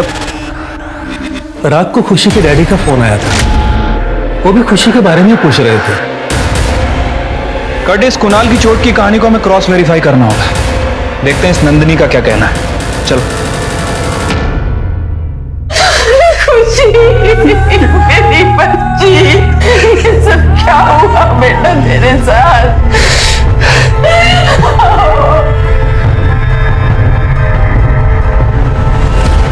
हाँ सर, रात को कोई गिरने की आवाज तो आई थी, ऐसा लगा जैसे कि कोई गिर गया हो।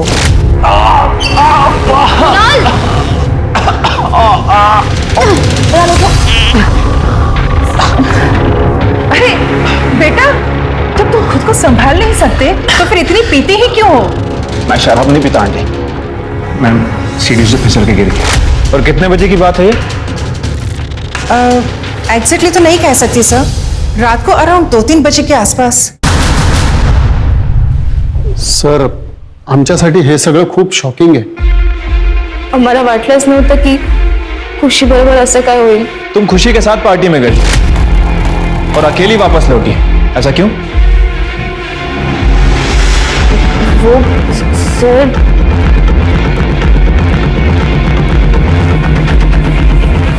खड़े सब जरा बाजू में।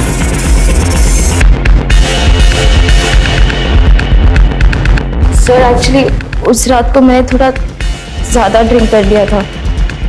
मैंने खुशी को बहुत ढूंढा पर वो मुझे कहीं दिखी नहीं. मुझे लगा कि वो घर चली गई होगी, इसीलिए मैं भी घर लौट आई. रितिका, अपना ये मास्क उतारो.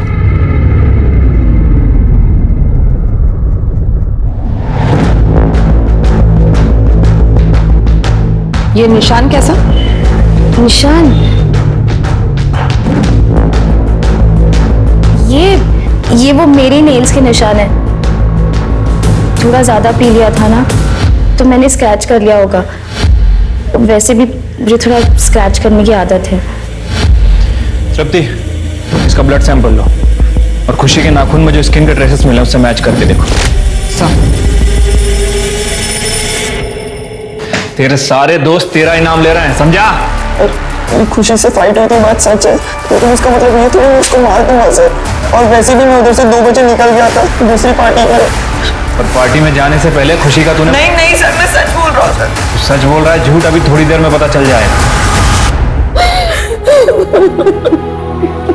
बस कर गए ताई, बस आपको खुशी को ये सब दिला के रहेगी ना, चाहे हमें कितना भी ऊपर जाना पड़े ताई, हम ऊपर तक जाएंगे। इससे क्या होगा जानती, हमारी खुशी तो वापस नहीं आएगी ना। सर खुशी की पोस्टमार्टम रिपोर्ट के हिसाब से उसकी मौत रात 1:30 बजे से 2:30 बजे के बीच में हुई, और सर मर्डर के बाद बॉडी के साथ सेक्स किया गया है। बॉडी पर सीमन सैंपल भी मिला है। पार्टी में जितने भी लोग थे सबके सीमन सैंपल कलेक्ट करो। सर, पार्टी में जितने गेस्ट आए थे उनके मोबाइल से ये फोटोज मिली है, ये देखिए।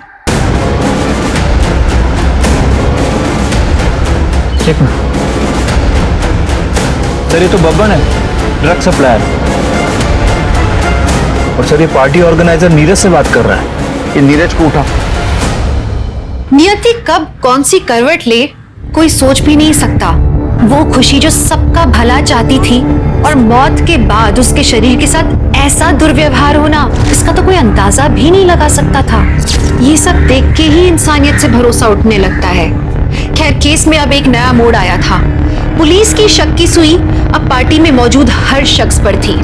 अब पुलिस के सामने सवाल ये था कि क्या किसी के साथ खुशी की दुश्मनी थी जिसके कारण खुशी को अपनी जान गंवानी पड़ी। मैं मानता हूँ सर, पार्टी में मैंने ही बब्बन को बुलाया था।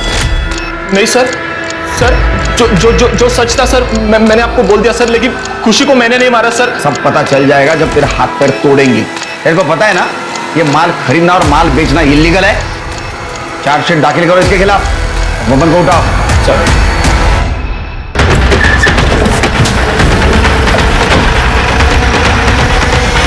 सर, हमारे सूत्रों से पता चला है कि बब्बन जो एक ड्रग सप्लायर है उस रात पार्टी में मौजूद था। क्या ये बात सच है?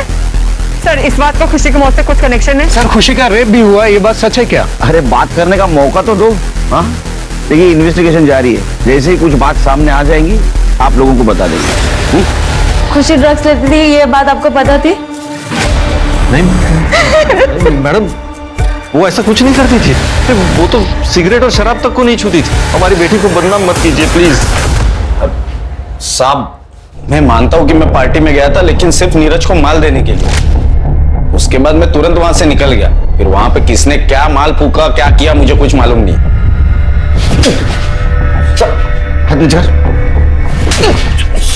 इलीगल काम कर रहा और इतना कॉन्फिडेंस है तेरे में? सर इसके कॉल रिकॉर्ड्स में इसके लेटेस्ट कस्टमर का नंबर भी है, और सबसे इंपॉर्टेंट बात, उसमें खुशी के भाई अभिजीत का भी नाम है। क्या ही बोलता है तुम्हें सर? सर वहां बाहर मीडिया वाले मेरी बेटी पर लांछन लगा रहे हैं कि वो ड्रग्स लेती थी, और आप यहाँ आगे आप मेरे बेटे पर शक कर रहे हैं। सर आपको तो हमारी बेटी के कातिल को ढूंढना चाहिए, वो सब छोड़कर आप ये क्या कर रहे हैं? देखिए मैडम, इस केस से रिलेटेड जो भी बातें हमारे सामने आएंगी, हम किसी को भी नजरअंदाज नहीं कर सकते। सर मैं ड्रग्स नहीं लेता। 1 दिसंबर को कहाँ था तू? अपने दोस्तों के साथ था, पार्टी कर रहा था। पक्का? एकदम। कहाँ था, किसके साथ पार्टी कर रहा था, सबका नाम, नंबर, सारी डिटेल चाहिए मुझे। ठीक है। खुशी के साथ जिस तरह से घिनौना काम हुआ है, लगता है उसकी किसी के साथ बहुत बड़ी दुश्मनी थी। हाँ सर, और इस अभिजीत को भी हम क्लीन चिट नहीं रह सकते, क्योंकि इसका भी ड्रग कनेक्शन है, और ड्रग के तार बहुत लंबे जुड़े होते हैं। कॉल डिटेल्स का क्या हुआ? सर खुशी के कॉल रिकॉर्ड से पता चला उसको आखिरी कॉल निशा का आया था। निशा कौन? सर उसके कॉलेज की दोस्त है। बात करो सर। मैम, खुशी कॉल पे बहुत रो रही थी। क्यों? ऐसा क्या हुआ था उस रात? खुशी बहुत अपसेट थी उस रात। कुणाल, रितिका, खुशी से कहे नहीं, ट्रस्ट मी, मैं तुम्हें समझा रहा हूँ सब कुछ। खुशी ऐसा कुछ नहीं हुआ है। Shame on you guys. खुशी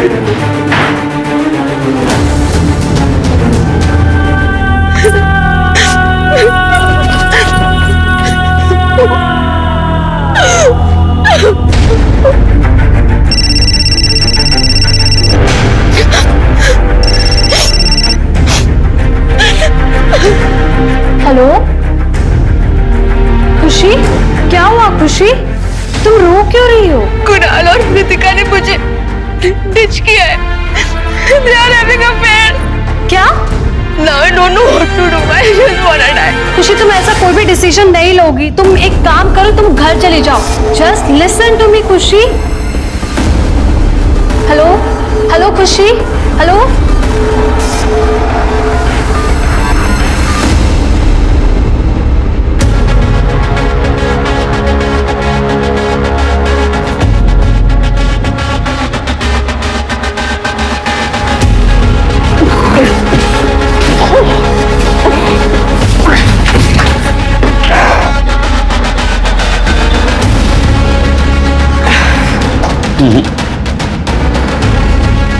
नहीं श्रीति, ऐसा नहीं हो सकता क्योंकि कुणाल के रिब्स में चोट लगी थी। बंगले के फ्रंट साइड से यहाँ पीछे खुशी को लाकर उसका मर्डर इस हालत में पॉसिबल नहीं है। सर हो सकता है रितिका ने उसका साथ दिया हो। या सर ये भी हो सकता है कि कातिल कोई और है और अभी तक हमारी नजरों से बचा हुआ है। एक मिनट सर। हेलो, क्या? ठीक है सर, सीमेन सैंपल की रिपोर्ट आ गई है। वॉचमैन राम प्रसाद का सीमेन मैच हुआ है सर। उसने ही खुशी का रेप किया था।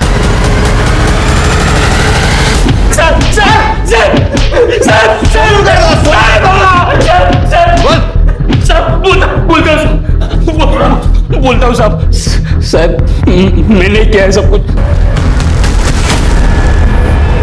साहब, उस दिन खाना खाने के बाद मैं सोने गया। अचानक से मेरी नींद खुल गई। साहब मैं पेशाब करने बंगले के पीछे साइड गया। जब पेशाब करके लौटा, तूने उसको मारा क्यों? साहब मैं सच कह रहा हूँ, मैंने उसको मारा नहीं, सिर्फ रेप किया उसका। तू झूठ बोल रहा है? आई शपथ साहब, मैंने नहीं मारा साहब उसको। तूने पहले उसके साथ जबरदस्ती करने की कोशिश की, वो नहीं मानी तो तूने उसको मार दिया और बाद में बॉडी के साथ रेप किया। यकीन मानिए साहब, मैं सच कह रहा हूँ। जब तक सच नहीं बोलता मारते रहो इसको। साहब मैं सच कह रहा हूँ, मैंने उसको मारा नहीं साहब मैं सच कह रहा हूँ साहब। वॉचमैन राम प्रसाद को पुलिस ने अरेस्ट कर लिया है, पर क्या खुशी का खून उसी ने किया है, इस बात पर पुलिस जवाब नहीं दे रही है। पर सवाल यह है कि क्या पुलिस ने सही गुनहगार को पकड़ा है? अगर हाँ, तो पुलिस कब तक बयान देगी? सर वो वॉचमैन राम प्रसाद सच कह रहा था। उसने खुशी की बॉडी के साथ रेप किया है, लेकिन उसका मर्डर नहीं किया। हमने टेक्निकल एक्सपर्ट से उसके मोबाइल की वेब हिस्ट्री चेक करवाई। सर उनका कहना है कि रात के 1 बजे से रात के 3 बजे तक वो इंटरनेट पे पॉर्न देख रहा था। ये देखिए सर। इसका मतलब शिरकी खुशी का कातिल कोई और है और वो अभी भी खुलेआम घूम रहा है। एक बात समझ में नहीं आ रही है, पार्टी में इतने सारे लोग थे, किसी ने कुछ देखा नहीं, कुछ सुना नहीं, ऐसे कैसे हो सकता है? शिरकी, हमारे जितने भी सस्पेक्ट हैं सबकी डिटेल्स फिर से इकट्ठा करो। ठीक है सर। ठंडी हो गई सर फॉरेंसिक लैब रिपोर्ट से पता चला है खुशी के बॉडी में कोई ड्रग के ट्रेसेस नहीं मिले और उसके नाखूनों में जो स्किन मिला है, डीएनए रिपोर्ट से पता चला है वो रितिका से मैच होता है। रितिका?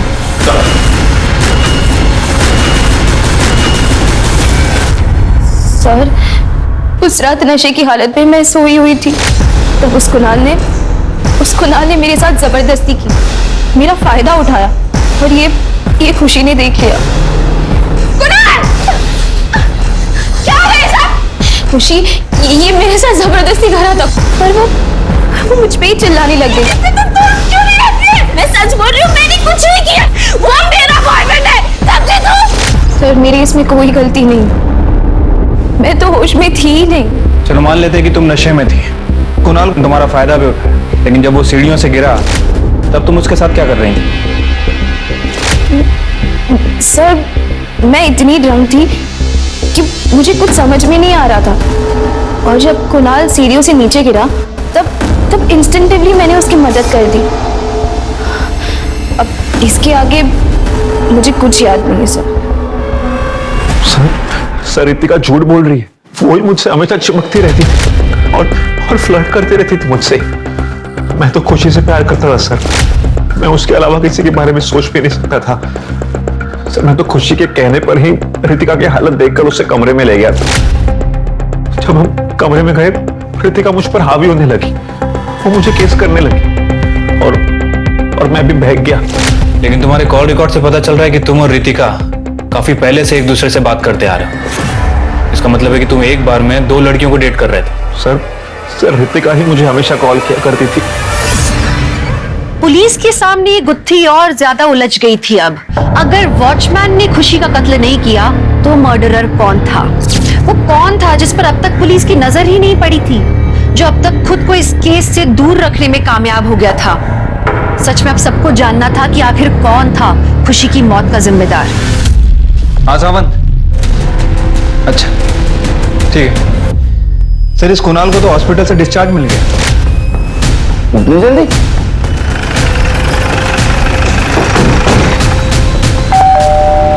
कुणाल आई, कौन है?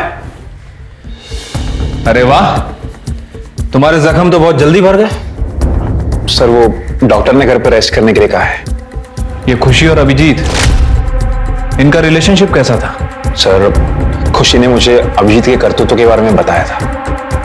एक दिन वो मुझे अभिजीत का पीछा करने के लिए ले गई थी।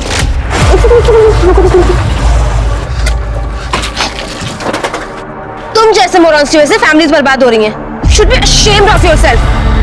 और भाई तुम क्या है इंग्लिश में गुटर गुटर लगा रखा है? 2 मिनट नहीं लगेंगे तेरे और तेरे भाई का गला दबाने, समझी क्या? हाँ, इस सब के बारे में पुलिस कंप्लेंट करती ना तो अगर मैं जेल गया ना तो सबको लेके जाऊंगा। बात करता है। तू मेरा पीछा कर रही थी? भाई मैं तो तुझे सिर्फ तेरी भलाई के लिए बोल रही हूँ। तूने मेरे भलाई का ठेका नहीं ले रखा है। देख मेरा दिमाग वैसे ही आउट है तुझ पर, मेरा गुस्सा और मत बढ़ा। पीछा मत करना बेरा, देख लूंगा तुझे। उस रात पार्टी में करीब 2 बजे अभिजीत आया था। उसकी खुशी के साथ किसी बात पर अनबन हो गई। किस बात पे अनबन हुई थी? सर अभिजीत के जाने के बाद मैंने खुशी से पूछने की कोशिश की पर उसने मेरी बात टाल दी।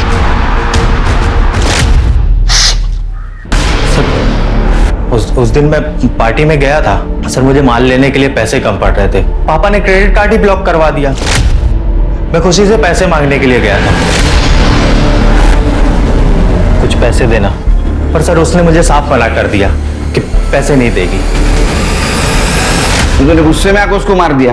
सर मैंने खुशी को मारा नहीं है, मैंने नहीं मारा सर अपनी सिस्टर को, लेकिन सर बब्बन ने मारा होगा, क्योंकि सर वो ना भरा बैठा था खुशी पे।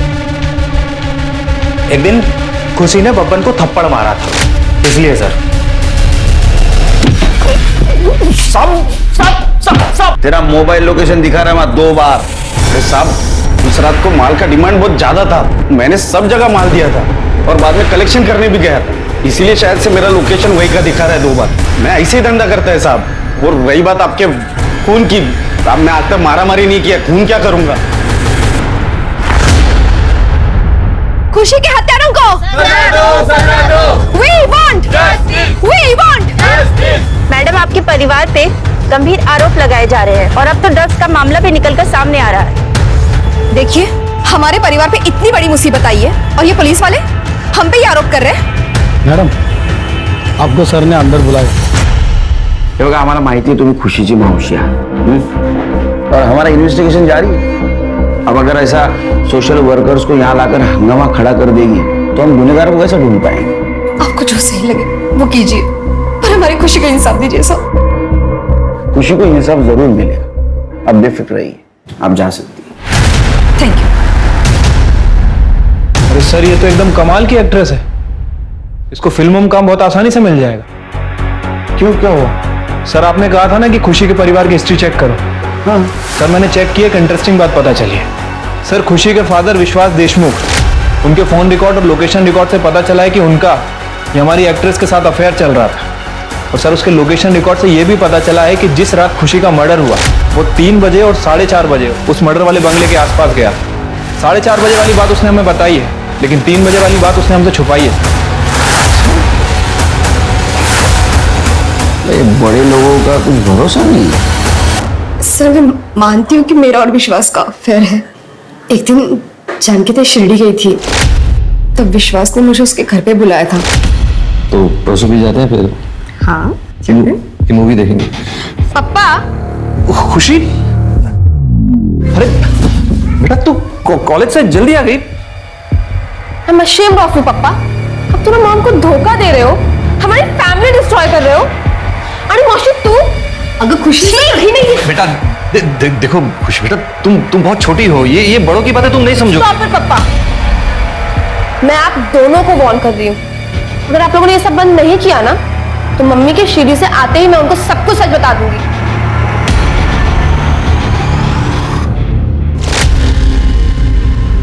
जिस दिन खुशी का मर्डर हुआ उस दिन शाम को तुम्हारी बात हुई थी फोन पे, क्या बात हुई थी? खुशी ने मुझे विश्वास को बर्थडे विश करने के लिए मना किया था, लेकिन उस रात विश्वास अपने दोस्तों का बहाना बना के मेरे घर आए थे। शालिनी कहाँ है ये? अरे तुम यहाँ टाइम पास कर रही हो फोन पे? मैं कब से तुम्हारे फोन का इंतजार कर रहा था। क्या है यार, बर्थडे विश करने के लिए भी फोन नहीं किया? हाँ, नाराज हो क्या? नहीं। अरे तुम्हारी नाराजगी का सारा इलाज है मेरे पास। विश्वास, खुशी ने मुझे तुम्हें बर्थडे विश करने के लिए मना किया है और हमारा रिश्ता भी तोड़ने के लिए बोला है। उसने मुझे धमकी दी है कि अगर ये सब हमने नहीं खत्म किया तो वो जानकी ताई को सब बता देगी।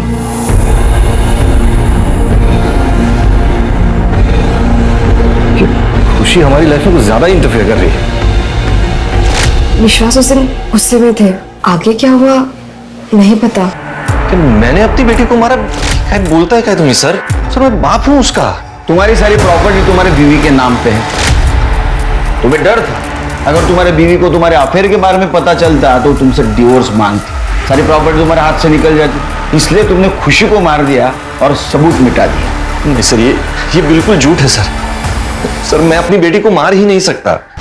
सर मैं मानता हूं मैं उस बंगले के पास गया था, लेकिन मैंने अपने गुस्से को शांत कर लिया था। मैं घर वापस लौट आया था सर। अगर तुमने कुछ किया नहीं तो ये बात छुपाई क्यों? सर बेटी के जाने का दुख तो था ही, ऊपर से मेरी वाइफ की तबीयत भी बहुत बिगड़ चुकी थी। और सर रही प्रॉपर्टी की बात, तो सर मुझे प्रॉपर्टी में कोई दिलचस्पी नहीं। इनफैक्ट मैं तो अपनी वाइफ से डिवोर्स लेने की सोच रहा था। मैंने तो पेपर्स भी तैयार करवा लिए सर। ऐसे मैं अपनी बेटी को क्यों मारूंगा सर? कुणाल, रितिका, विश्वास, अभिजीत और बब्बन, इनमें से ही किसी ने खुशी का खून किया है। सर उस पार्टी ऑर्गेनाइजर नीरज ने बताया था कि उस रात पार्टी में एक लड़का भी घुस आया था। वो अपने आप को खुशी का दोस्त बोल रहा था, लेकिन खुशी ने उसे पहचानने से मना कर दिया। फिर उस पार्टी ऑर्गेनाइजर नीरज ने उसे वहां से धक्के मार कर बाहर निकाल दिया। लेकिन पार्टी में जो फोटोज ली गई थी उसमें से एक में उसका चेहरा आ गया और नीरज ने इस बात को कंफर्म भी किया है। उठाओ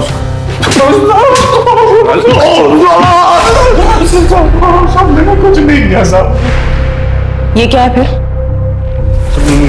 मैंने कुछ नहीं किया सर, मैं सच बोल रहा हूँ सर, इसके फोन में खुशी के बहुत सारे फोटोज हैं, देखिए। और ये सारे फोटोज देख के ऐसा लगता है इसने दूर से छुपके से ये फोटोज खींची हैं। क्या है साहब? खुशी मुझे अच्छी लगती थी, इसलिए उसका पीछा करता था, पर उसे तकलीफ देने के बारे में मैं सोच भी नहीं सकता साहब। और जिसने भी उसे मारा है ना, माँ कसम मैं छोड़ूंगा नहीं उसे साहब। ये तेरी नौटंकी बंद कर, समझा? ये वन साइडेड लव के कितने क्राइम होते हैं सब मालूम है हमको। 1 दिसंबर की रात को तेरा फोन बंद था, अगले दिन सुबह ऑन हुआ, ऐसा क्यों? सर मेरे फोन की बैटरी डिस्चार्ज हो गई थी। सच बोल वरना तेरी बैटरी डिस्चार्ज हो जाएगी। सच बोल रहा हूँ सर, मैंने कुछ नहीं किया। नहीं किया? नहीं किया सर ये रितिका ने अभी तत्काल पासपोर्ट के लिए अप्लाई किया है और बैंकॉक जाने की टिकट्स भी बुक की है। बैंकॉक? इस पेंडेमिक की सिचुएशन में तो पिकनिक मनाने नहीं जा सकते, कुछ और प्लान हो रहा है उसका। हो सकता है सिर्फ हमसे भागने की कोशिश कर रही है। हाँ सर, हो सकता है।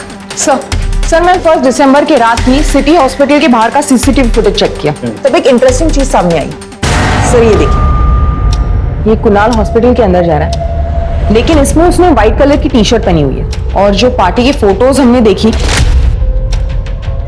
और पार्टी में उसने शर्ट पहनी थी। सर इसका मतलब ये कुणाल पार्टी बंगलो से लेके हॉस्पिटल के बीच में कहीं रुका था, जहां उसने अपना ये शर्ट चेंज किया है। क्या रिक्शा वाले से बोला? वो लड़का अकेला था? नहीं साहब, उसके साथ में एक लड़की भी थी। लड़की? हाँ साहब।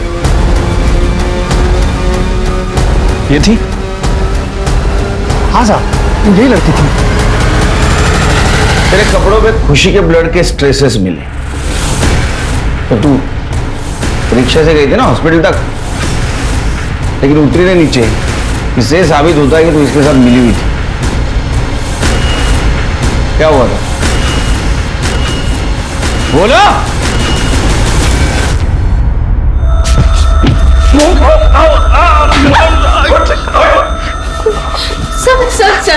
सर उस रात खुशी ने मुझे और कुणाल को साथ देख लिया था, तभी वो बहुत दुखी हो गई। वो बंगलो के बाहर जाने लगे, इसीलिए हम दोनों उसे मनाने के लिए उसके पीछे चले गए। उसी वक्त कुणाल सीढ़ियों से नीचे गिर गया।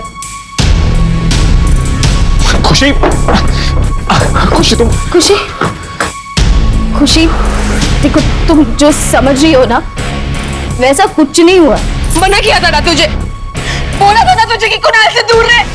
तुम जैसी लड़कियों को ना मैं बहुत अच्छे से जानती हूँ। मतलब सब कुछ मैंने ही किया, कुणाल ने कुछ नहीं किया।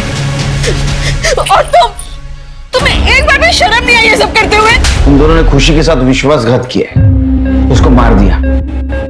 हम पे विश्वास रखो, जिंदगी भर जेल में सड़ाऊंगा तुम्हें। खुशी के खून के इल्जाम में पुलिस ने कुणाल और रितिका को गिरफ्तार किया और उसके मृत शरीर के साथ रेप करने के लिए वॉचमैन को सलाखों के पीछे डाला। शर्म आती है ऐसे लोगों को इंसान कहते हुए। अपनों से ही मिले धोखे ने खुशी की जिंदगी को रौंद डाला। इसीलिए बहुत जरूरी है कि आप किसे अपना दोस्त बनाते हैं, आप किसे अपना हमदर्द कहते हैं, इस बात का खास ख्याल रखें, सतर्क रहें, तभी आप सुरक्षित रहेंगे।